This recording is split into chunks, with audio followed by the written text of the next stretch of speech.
இந்த குழந்தைக்கு விழி சவால், பார்வை சரியில்லைன்னு சொன்னாங்க. யார் சொன்னா? கல்வி பார்வையில் நான் தான் முதலிடம் என்று வந்து நின்று கொண்டிருக்கிறார் சிங்கப்பெண் திவ்யதர்ஷினி. நாங்கள் வந்து சின்ன வயசுல இருந்தே எனக்கு ஃபர்ஸ்ட் ஸ்டாண்டர்ட்லேருந்தே அண்ணாவோட பெரிய ஃபேன். அவங்களுடைய மூவி அதெல்லாம் பார்த்து அவங்க ஃபேன் ஆனதை விட அவங்க அவங்க அவங்க செய்கிற சேவைகளை தாண்டி அவங்க ரசிகர்களும் சேவை செய்கிறாங்க அப்படின்றது பார்த்து வியந்து தான் இந்த அளவுக்கு அந்த அண்ணாவை எனக்கு ரொம்ப பிடிக்கும்.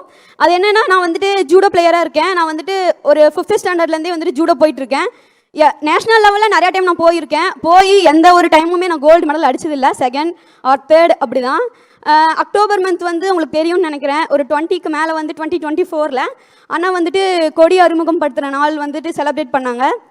அப்போ தான் எனக்கு வந்துட்டு லக்னோவில் வந்துட்டு மேட்ச் இருந்தது. நார்மல் நேஷ்னல் கிடையாது, ஃபாரின் செலெக்ஷன். அப்போ வந்துட்டு கரெக்டாக அண்ணா வந்துட்டு 3:30 மணி பக்கமாக தான் வந்துட்டு அதை அறிவிச்சு மாநாடெல்லாம் செயல்பட்டு இருந்தது. லாஸ்ட் 2 பவுட்டு நான் வின் பண்ணிட்டேன். லாஸ்ட் பவுட் எனக்கு அப்போ தான் இருந்தது. நான் மாஸ்டர்கிட்ட சொன்னேன், மாஸ்டர் என்னால் அந்த வீடியோ கேட்க முடியலையே அப்படின்னு. பரவாயில்லம்மா, நீ ஜெயிச்சுவாம்மா, அதுக்கப்புறம் குட் நியூஸை பார்த்துக்கலாம் அப்படின்னாரு.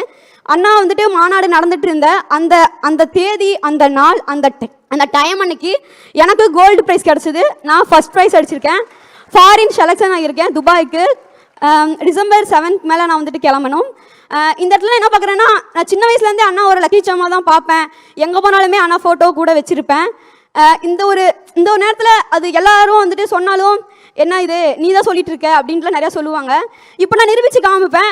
எங்கள் அண்ணா வந்துட்டு லக்கி சாமா நான் எடுத்துக்கிட்டதுக்கு எங்கள் அண்ணா நான் கொடி அறிமுகப்படுத்தின நாள் அன்னைக்கு, அவர் வெற்றி கொடியை நாட்டினா ஃபஸ்ட்டு நாள் அன்னைக்கு நான் ஃபஸ்ட் ப்ரைஸ் அடித்து நான் ஃபாரின் செலெக்ஷன் ஆகிருக்கேன்னு எனக்கு ரொம்ப பெருமையாக இருக்குது. அண்ணாவோட ஃபேன்ஸ் வந்து சும்மா நார்மலாக பார்ட்டி அந்த மாதிரியெல்லாம் இல்லாமல், அண்ணாவோட பர்த்டே, நம்மளாம் தீபாவளி பொங்கல்னா நம்ம ஃபேமிலி மட்டும்தான் சந்தோஷமா இருக்கும். அண்ணா பர்த்டேனா எங்கள் ஊரே சந்தோஷமா இருக்கும். அங்கே ஃபுல்லாக மக்கள், உங்களுக்கு தெரியும் தானத்திலேயே சிறந்ததானோ அன்னதானோன்னுட்டு, அங்கே மக்கள்லாம் ஒரு வேளை சாப்பாட்டுக்கு எவ்வளோ கஷ்டப்பட்டுட்டு இருப்பாங்க, எத்தனை பேர் சாப்பாடுலாம் இருப்பாங்க, அதெல்லாம் தெரியும். எல்லாரும் பார்த்து தான் வந்து வளர்ந்துருப்பீங்க. அந்த ஒரு வேலைக்கு அந்த ஒரு நாள் ஃபுல்லாக எங்கள் ஊரில் வந்துட்டு அன்னதானம் நடக்கும். காலையிலேருந்து ஈவினிங் நைட் வரைக்குமே கூட செலப்ரேஷன் ஃபுல்லாக இருக்கும். எல்லாருமே வந்துட்டு எதை கொடுத்தாலும் போதும் அப்படின்னு சொல்லாத இந்த உலகத்தில் போதும்னு வாயிட்டு சொல்கிற ஒரே விஷயம் சாப்பாடு மட்டும்தான். அந்த அவ்வளோ பெரிய சேவையை செய்கிறாங்க எங்கள் அண்ணா ரசிகர்கள். அண்ணாவுடைய கிளப் மூலியமாக நடந்துட்டுருக்கு, அண்ணா ரசிகர்கள் மூலியமாக நடந்துட்டுருக்கு. அண்ணா அரசியலுக்கு வராங்க, அதனால தான் அப்படின்லாம் நிறையா பேர் சொல்கிறாங்க. அப்படி இல்லை, அண்ணாவோட ரசிகர்கள் எப்போ இருப்போமோ அது வரைக்குமே இந்த சேவை தொடர்ந்துக்கிட்டே இருக்கும்.